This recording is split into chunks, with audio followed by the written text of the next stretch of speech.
시청자 여러분 안녕하십니까. 박종진입니다. 네, 온갖 스포트라이트를 집중적으로 받고 있는 안철수 서울대 교수. 이분을 정치 지도자감으로 대통령감으로 보느냐 이것을 놓고서는 여전히 설왕설래 의견이 분분합니다. 하지만 훌륭한 과학자이자 또 기업인이라는데 또 훌륭한 의사라는데 이견이 없을 것 같습니다. 맞습니다. 그런데 안철수 교수에게요. 당신이 CEO일 때 어떤 사람을 직원으로 뽑았습니까? 이렇게 물었더니 I may be wrong 이렇게 말을 했다고 합니다. I may be wrong 이렇게 말할 수 있는 사람 이렇게 이게 무슨 뜻이냐? 내가 틀릴 수도 있다. 이렇게 말할 수 있는 사람이야말로 진정한 자신감의 표현이요. 의사소통이 가능하고 또 앞으로 발전 가능성도 있다는 판단을 했다고 합니다. 내가 틀릴 수도 있다. 아주 겸허한 자세인 것 같습니다. 마음을 열어놓는 거죠. 나도 틀릴 수도 있다. 자기 성찰의 발전의 시작이라는 것 전적으로 저도 동감합니다. 박종진도 틀릴 수 있다. 네, 오늘 이런 생각으로 쾌도난마 진행하도록 하겠습니다. 40만 공식 독자 거느리고 계신 분입니다. 매일 올리는 이 칼럼마다 많은 파장을 낳고 계십니다. 윤창중 칼럼세상 대표와 함께 오늘 정치권 이야기 집중해부해 보겠습니다. 안녕하십니까? 안녕하세요. 네. 오늘은 이제 박지원 원내대표에 대해서 집중적으로 좀 해부를 좀 해보겠습니다. 그러시죠. 자, 지금 이제 보혜저축은행으로부터 뭐 돈을 받았다, 솔로몬으로부터 돈을 받았다. 네.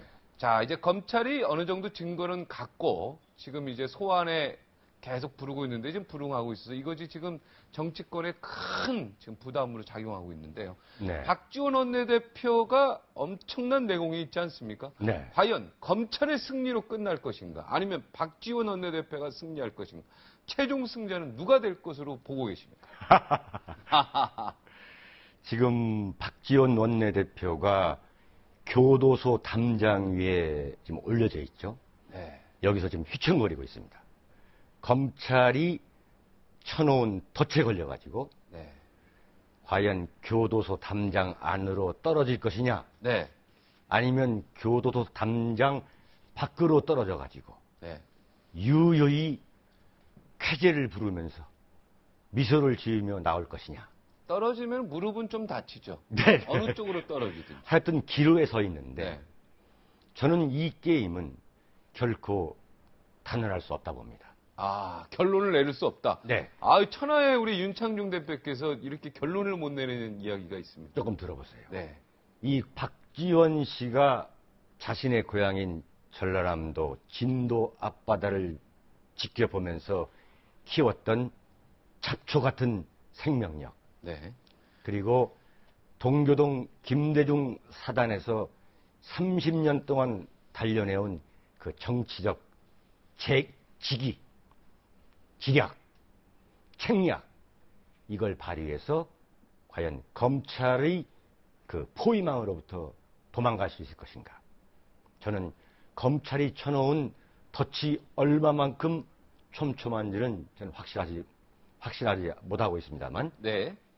결코 박지원이라는 정치인은 검찰의 한 방에 쉽게 링 바닥에 널브러져 쓰러지는 그러한 유리턱 정치인은 아니라고 봅니다. 네. 8월 초에 8월 4일인가 또 다시 한번 임시국회 열면은 어차피 올 대선까지는 뭐 체포동의안 통과하기 전까지는 잡아갈 수가 없으니까요. 그죠? 네. 소환할 수가 없는 상태이기 때문에 아무래도 지금 박지원 원내대표에게 유리한 고지라고 보지 않습니까? 이것을 네. 박지원이라는 정치인을 지금 과연 체포할 수 있느냐 없느냐 하는 문제는 네. 검찰에서도 이것을 매우 정치적으로 접근을 해야 됩니다.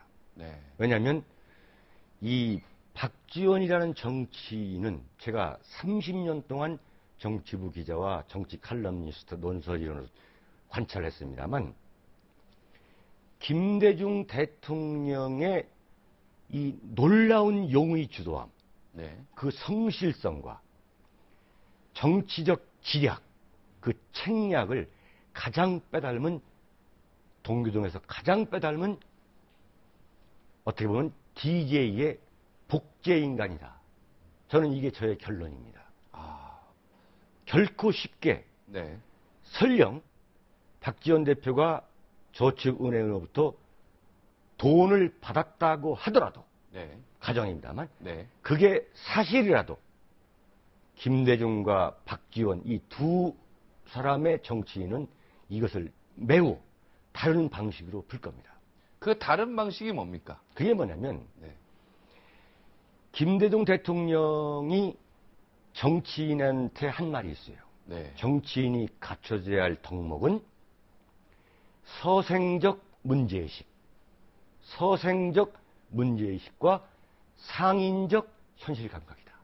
서생적은 뭡니까? 서생이라는 게 뭡니까? 서생이라는 것은 원칙에 집착하는, 원칙을 결코 포기하지 않는 그러한 문제의식, 그런 자세를 말하는 거예요. 네. 서생적 문제의식. 원칙을 지키는. 원칙을 지키는 거예요. 네. 큰 틀에서 원칙을 지키는 거예요. 상인적 현실감.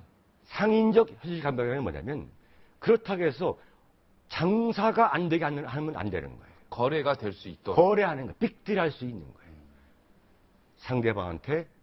상대방을 원칙으로 강공으로 밀어붙이면서도 네.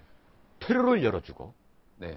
또 나도 강공으로 밀면서도 낭떠러지로 떨어지지 않고 퇴로를 찾고 네. 하는, 바꿔 말하면 김대중 대통령의 정치 철학은 마키아벨리의 이소한 현실 정치가였던 마키아벨리의 정치 철학의 큰 축의 하나를 갖고 있습니다.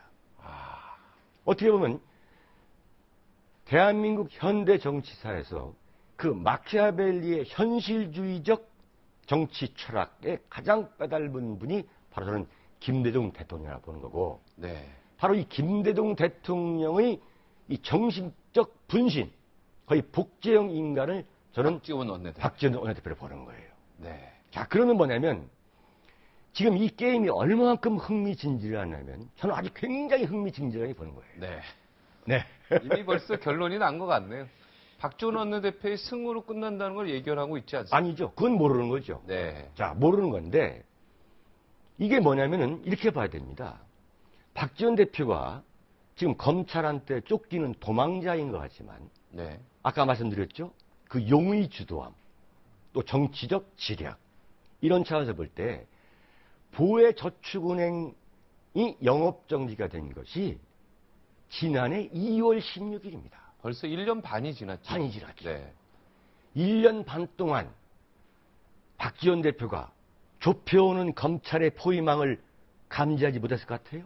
당연히 감지했겠죠. 하겠죠. 모든 준비를 다 했겠죠. 거기서 굉장한 준비를 했을 겁니다. 네. 근데 박지원 대표가 뜬금없이 이명박 대통령의 대선 자금을 수사해야 된다라고 간간히 얘기합니다. 네. 보혜저축은행 이런 문제가 나올 때마다 네. 호남의 정치 실세들이 개입됐다. 네. 이런 게 청와대에서 흘러나올 때마다 정말 한번 하자는 것이냐? 네? 할 거냐? 이런 식으로 박지원 대표는 청와대를 향해서 신호를 보내는 거예요. 한번 진짜 붙어볼 거냐? 볼 거야? 네.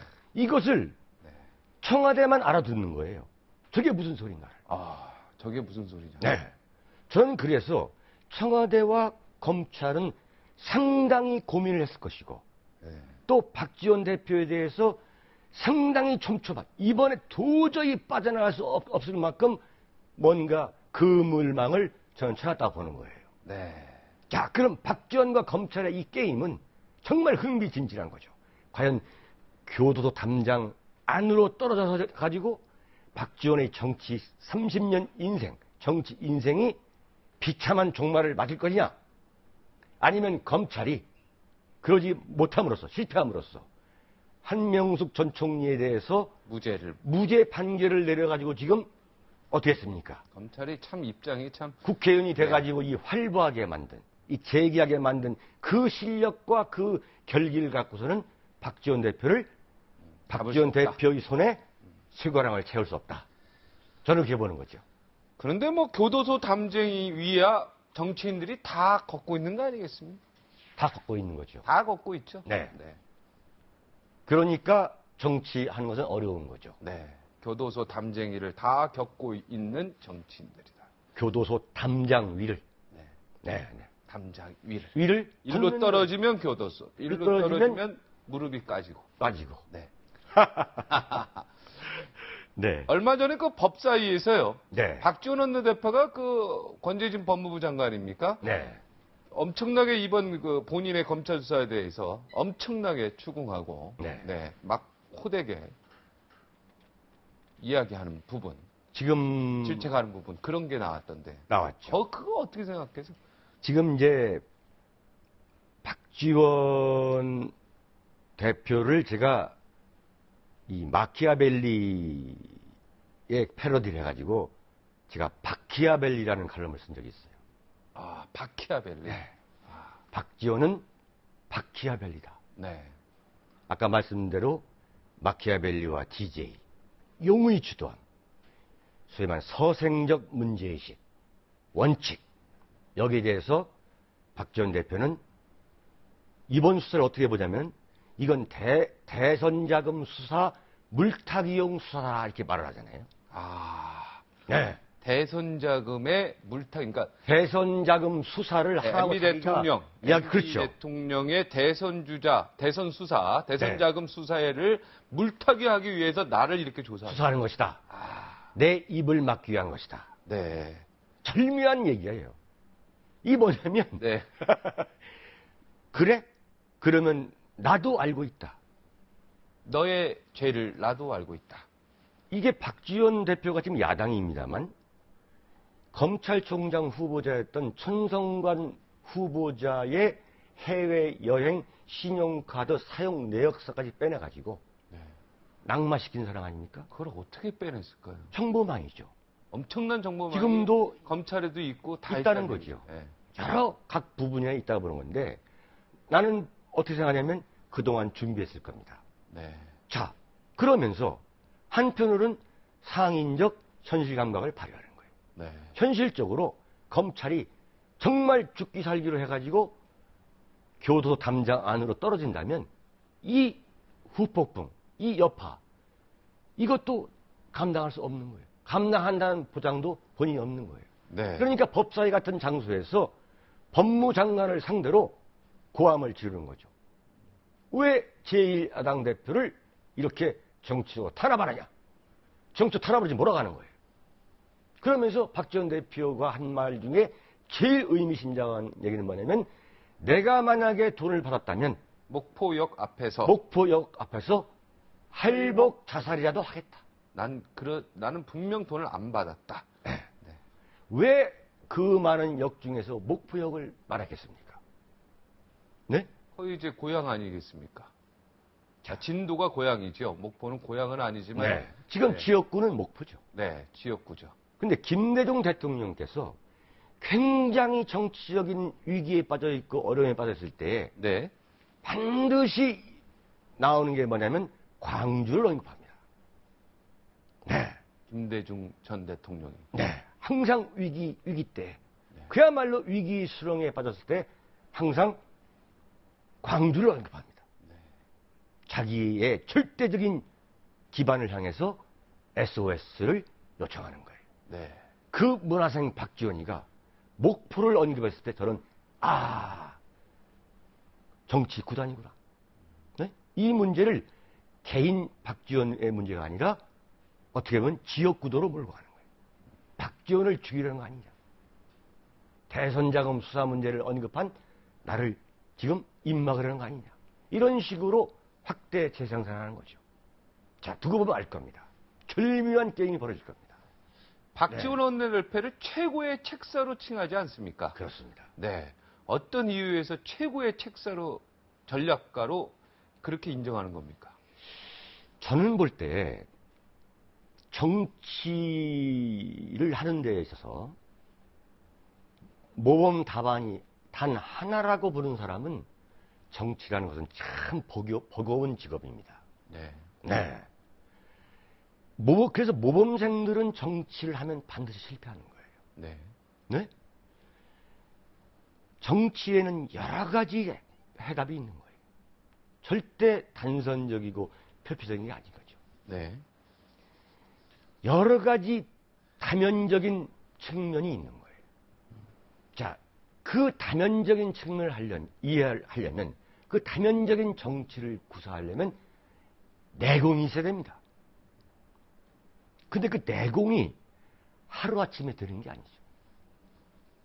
그 내공은 뭐냐면, 이 고목의 나이테를 들여봤을 때 그 켜켜이 둘러싸인 그 고목의 나이테. 그 다음에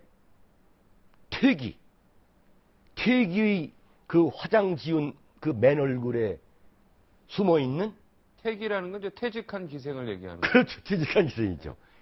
한물간 풀어줘야 돼요. 예. 한 30년, 40년 한 그 기생. 네. 그 산전수전 다 겪은 그 퇴기의 얼굴에서 화장을 지운 얼굴. 화장 지운 그 맨얼에 있는 그 주름. 네. 그 주름 속에서 우리가 발견할 수 있는 인생에 대한 철학, 그 내공. 이게 있어야 되는 거예요. 무섭죠? 퇴기. 무서운 거죠. 딱 분장 딱 지우면. 그래야 정치라는 것은 여러 다면적인 직구와 변화구를 구사할 수 있는 거예요. 네. 그런데 박지원 대표와 김대중 대통령은 이게 지금 1996년 박지원 원내대표가 박지원 대변인 시절에 네. 네? 1996년 네. 김대중 대통령의 새정치 국민의 대변인 시절에 쓴 네. 책이에요. 넥타이를 잘 매는 남자. 넥타이를 여기에 잘 매는 남자. 여기에 DJ의 추천사가 있죠. 그렇죠. 네. 여기 추천사에서 김대중 선생 추천사 잘 안 쓰시는 분 아닙니까? 네. 지칠 줄 모르는 성실함, 네. 놀라운 정치적 순발력. 네. 박지원 대변인을 한마디로 말하라면 이렇게 표현하고 싶다. 이렇게 말하는데 진짜 밤새 술을 드셔도 아침 새벽 4시에 일어나서 운동하시는 분이라고 제가 알고 있습니다. 아침 운동을 해서 5시에 김대중 대통령 사가에 가시고 5시는 좀 빠른 거고 아, 그렇습니다. 6시 반에 6시 반에 네, 갑니까? 매일 아침 네. 가서 종합보고를 하는 것이죠. 네. 바로 뭐냐면 이 성실함과 정치적 순발력이라는 것은 바로 김대중 대통령의 본인을 말하는 거예요. 네. 이 본인과 똑같은 게 박지원 대변인인데 이 책에서 박지원 대표는 고백을 합니다. 나의 아버지는 좌익 운동가였다. 아, 이 책에서 쓴 겁니다. 그렇죠.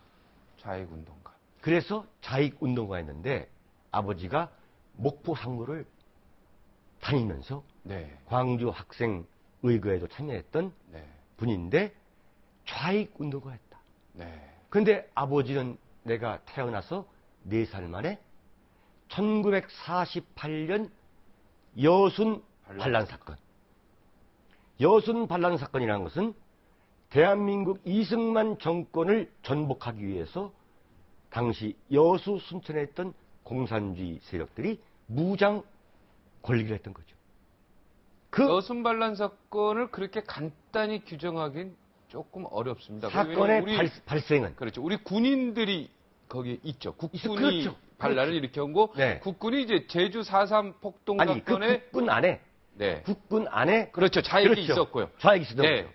하여튼 그 그렇게 좌익들이- 돼서 제주 그 4.3 그러니까 폭동을 진압해라. 근데 그걸 거부하죠. 네. 네. 거기서 이제 그래서 이제 일어나는 폭동이 거죠. 일어나는 거죠. 거기서 일어나는 네, 거죠. 네. 소위 말하는 단순하게 모두를 다 좌익이라고 얘기하기에는 좀 어폐가 아니, 있다 이런 얘기죠. 뭐냐면 모두를 좌익으로 말한 게 아니라 네. 그 1948년 여순 반란 사건의 소위 말하는 발생의 원인은 네. 그 당시에 소위 말하는 좌익에 의한 네. 여순에 그렇죠. 있던 그 연대인가 거기에 몇 명이 있었죠. 네. 좌익세력. 그로 인하여 이제 항명을 하게 되죠. 자, 그래서 네, 거기까지. 예. 거기까지 네. 말씀하시고 네. 네. 말씀 걱정합니다. 드리려면 여순 반란만 예. 해도 한 30. 그런데 이상의- 박지원 대변인이 거기서 뭐라고 얘기하냐면 네. 1948년 여순 반란 사건 때 아버지께서 돌아가셨다. 이렇게만 표현합니다. 네. 1948년 여순 반란 시절 아버지께서 갔다. 좌익 세력이었고. 그런데 그렇죠. 그런데 아버지가 남긴 그 몽에 좌익 운동가의 아들이라는 그 몽에는 어머니를 비롯해서 우리 전 가족한테 멍해했다. 네. 그런데 그때 박지원 씨는 초등학교 시절부터 뭘 꿈꾸냐면 국회의원을 꿈꿉니다. 아, 초등학교 때. 나는 국회의원이 되겠다. 네. 그런데 좌익 운동가의 아들로서는 공부도 할 수 없고 집안이 성공할 수도 없고 돈도 벌 수 없고 그래서 박지원은 미국으로 이민을 갑니다. 네. 그 이민을 가서 가발 공장으로 정말 날밤을 새면서 엄청난 부를 얻게 되는 거죠. 네. 부지런하니까, 워낙 부지런하니까. 부지런하니까. 그리고 똑똑하신 분. 성실하고. 그래서 재력가가 되는 겁니다. 네. 준비하기 시작한 거예요. 네. 한인 뉴욕 회장이다. 네. 그러면 한인 뉴욕 회장이 되고 나서 뭐가 있냐면 전두환 정권이 출범을 합니다. 네. 그래서 전두환 대통령이 미국에 와서 로널드 레이건 대통령을 만나기 위해서 네. 그래서 5공화국 정권의 정통성을 강화하기 위해서 오는 거죠. 네. 그런데 그 당시에 그 전두환 대통령의 방미 선발대격으로 누가 오냐면 네. 전두환 대통령의 동생인 전경환 씨가 옵니다. 아, 그렇습니까? 네. 그 전경환 씨가 박지원 뉴욕 한인회장을 만나가지고 뭐라고 하느냐. 전두환 대통령 방미 환영위원장을 해달라. 아, 그래서 이걸 박지원 씨가 맡게 됩니다. 네. 그래가지고 박지원이가 금을 환영을 합니다. 네. 그래서 전경환 씨가 민정당 전국구 자리를 보장합니다. 아, 원래는 이쪽 민정당 쪽으로 갈 뻔했군요. 그랬죠. 네.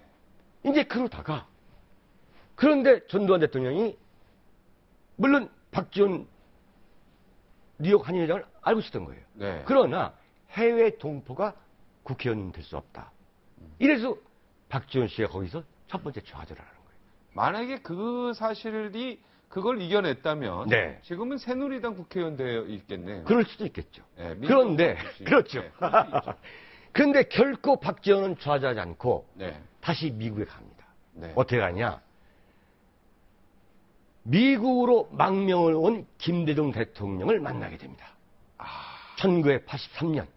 원래 전두환 전 대통령하고 그렇죠. 인연을 맺을 뻔하다가 그게 좌절되다. 해외 동포한테는 비례대표를 줄 수 없다. 전국구 그 당시 그렇죠. 이것 때문에 그 다음에 김대중 대통령을 만나게 되는군요. 그렇죠. 여기서 이제 역사적 만남이 이루어지는 그게 1983년인데 네.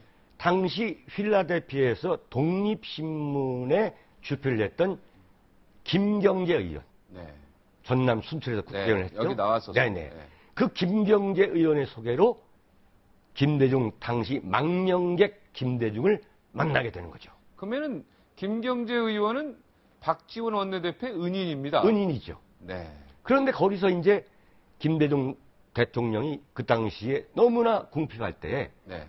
재력가였던 박지원 씨가 네. 재력으로 지원을 하는 거죠. 네. 그래서 김대중 대통령이 나중에 자기의 회고록에 읽겠습니다. 네.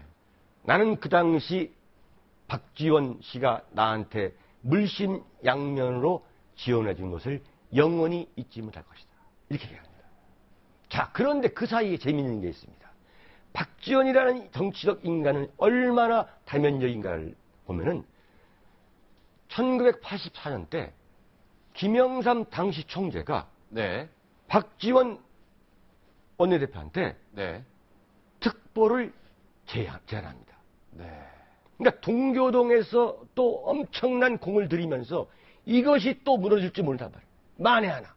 또 상도동과도 또 상도동과도 상도동 김동영 장관과 같은 좌동령 우영할 때 그 김동영 장관과 또 인연을 맺습니다. 네. 그래서 김동영 장관의 소개로 YS를 만나가지고 네. 거기서 통일민주당 전국구 13번 자리를 제안받았어요. 아, 그거를 받습니까? 안 받습니다. 받죠. 근데 그게 안 받는 거죠. 아, 안 받았다는 게 본인의 주장이죠. 아. 네.